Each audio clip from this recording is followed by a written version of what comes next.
부동산 PF 대출에 대한 금융권의 우려감 점점 커지고 있는 것 같습니다.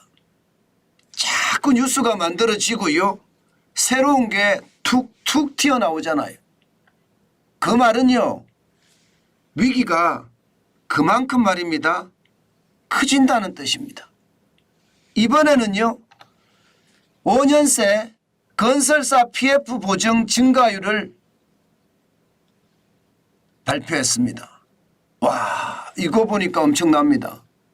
건설사가 PF 보증을 많이 했다 이 말이잖아요. 그것도 말입니다. 5년 사이에 91.2%나 했다는 거예요. 91.2%. 91.2%가 늘었다 그러면 PF 보증 결국 말입니다. 그 건물을 짓든 아파트를 짓든 시행사가 있고 시행사 다음에 시공사가 있잖아요. 건설사는 바로 요 시공사거든요.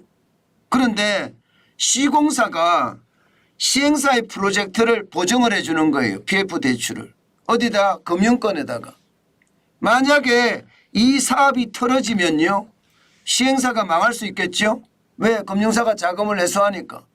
그런데 그 자금을 다 못 대수하면 시공사가 보증을 했으면 시공사에게 회주를 합니다. 이럴 때 말입니다. 시행사가 망하고 건설사가 위험에 닥칠 수 있다는 것. 만약에 PF 보증을 제대로 못 갚으면 금융사도 충격이 될 수 있다는 것이거든요. 그런데 그 보증 규모가 91.2%까지 늘어났다고 하니까 건설사들의 자금 부담은 굉장히 커질 것 같습니다. 실질적으로 한번 보세요. 5년 사이입니다. 2018년만 하더라도 14조 8천억 원 정도의 PF 보증을 했습니다. 그런데 올해 말입니다. 지금 현재 보면 28조 3천억 원입니다. 이게 한국신용평가라는 평가기관에서 산출한 값이거든요. 그러면 지금 건설사들이 PF 보증에 대한 충격이 얼마나 큰지 여러분들도 보이시죠? 14조 8천억 원이 28조 3천억 원이 됐으니까요. 이게 그만큼 충격이 될 수밖에 없는 게 현실이라는 겁니다.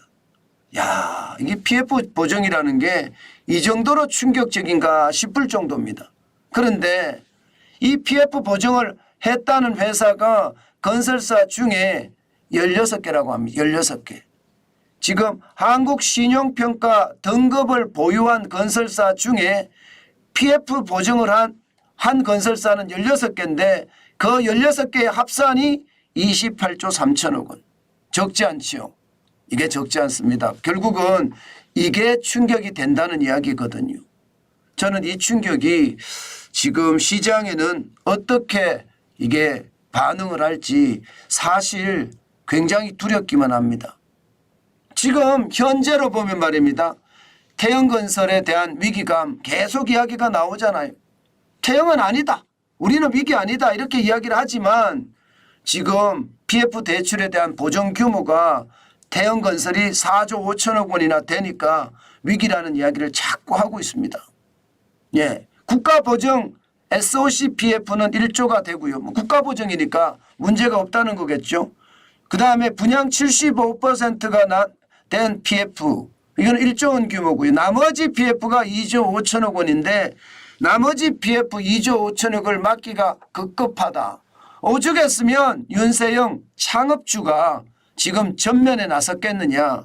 그것도 연로한 창업주가 나이가 90세잖아요.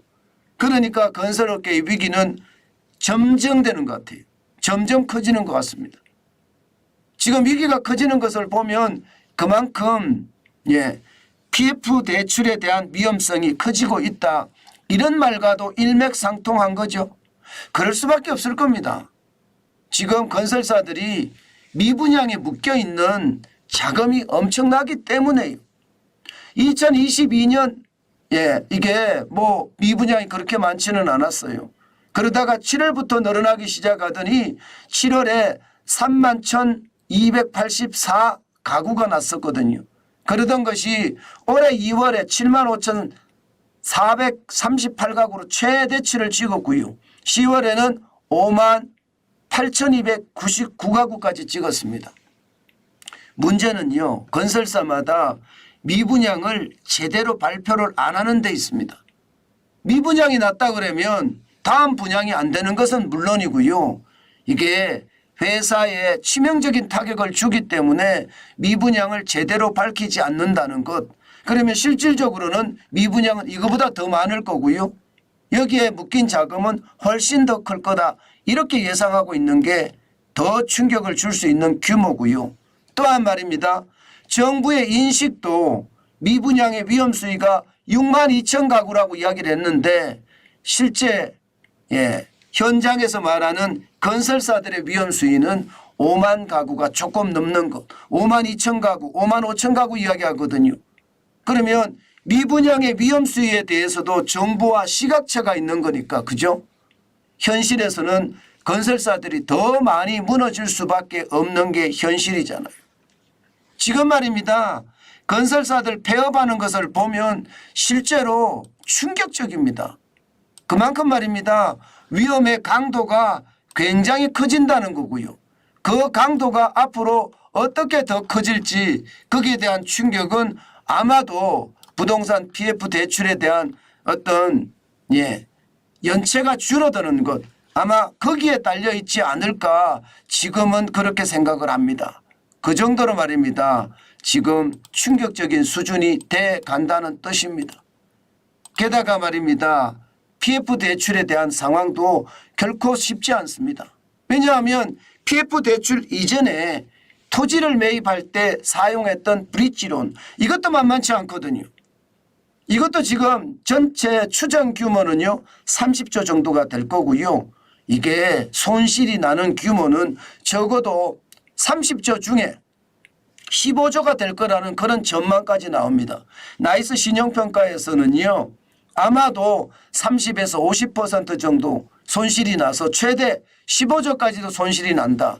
이렇게 되면 여러분 결국 말입니다. 이게 부동산 PF 대출하고 연계가 돼서 그만큼 충격이 된다는 뜻입니다. 지금 보시면 여러분 건설사들이 최대 위기를 맞았다는 이야기가 이게 틀리는 말이 아닌 거예요. 그 정도로 말입니다. 지금 부동산 PF 대출의 위기감은 커지는 거죠. 그만큼 2020년에 부동산 PF 대출 잔액이 92조 5천억 원이었던 것이 지금 3분기 9월 말 현재 134조 3천억 원이잖아요. 연체율이 높습니다. 늘어난 것은 그나마 뭐 사업 규모가 늘어나고 경제 규모가 늘어나면 늘어날 수 있다고 쳐요. 그러나 연체율이 늘어나는 것은 위기를 알려주는 신호라고 이야기할 수 있습니다. 2021년에 0.37%의 연체율이 지금 9월 말 현재 2.42%입니다. 굉장히 많이 올라갔죠.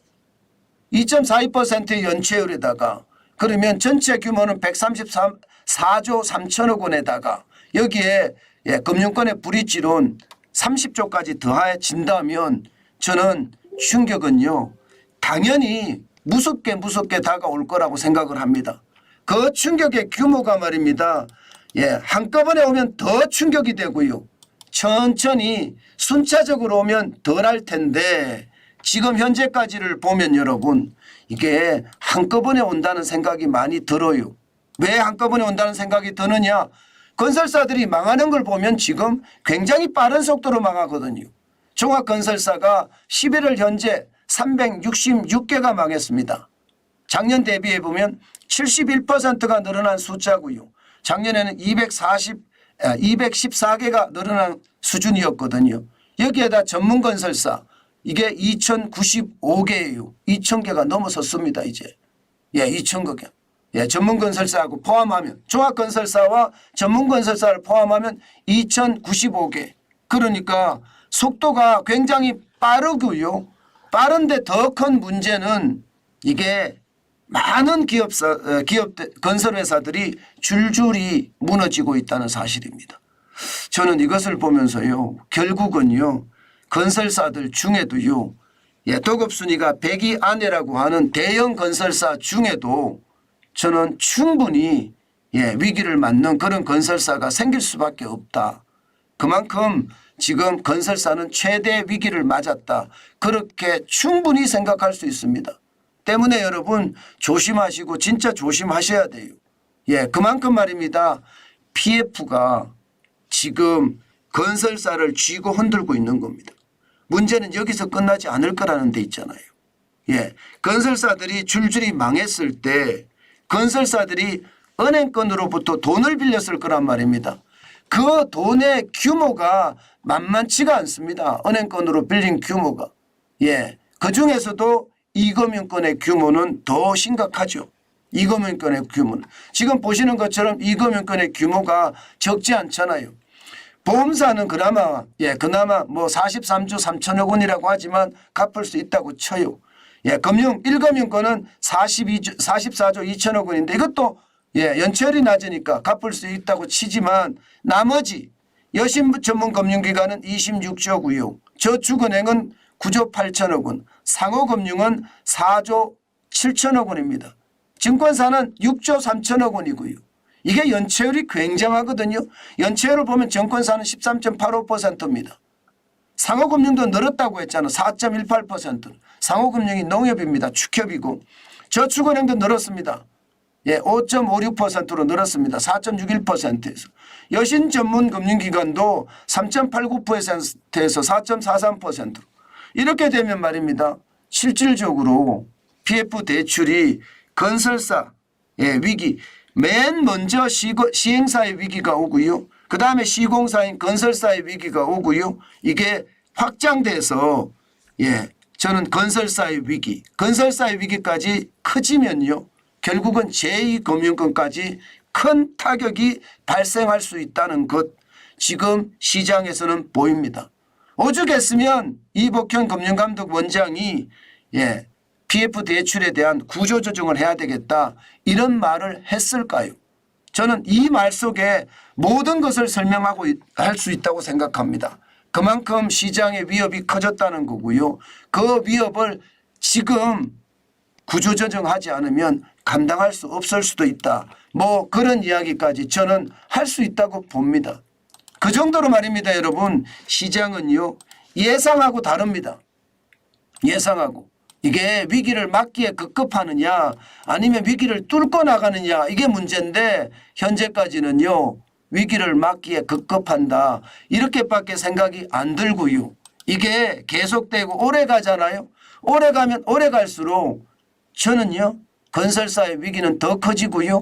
제2금융권의 충격은 더 바빠질 수밖에 없는 것이 현실이 될 거다. 저는 그렇게 봅니다. 그렇기 때문에 여러분 시장을 보실 때 지금처럼 이렇게 위험 수위가 점점 커지는 때는요 조심하셔야 돼요. 특히 건설사에 대한 조심은 저는 잊지 말아야 된다고 생각합니다.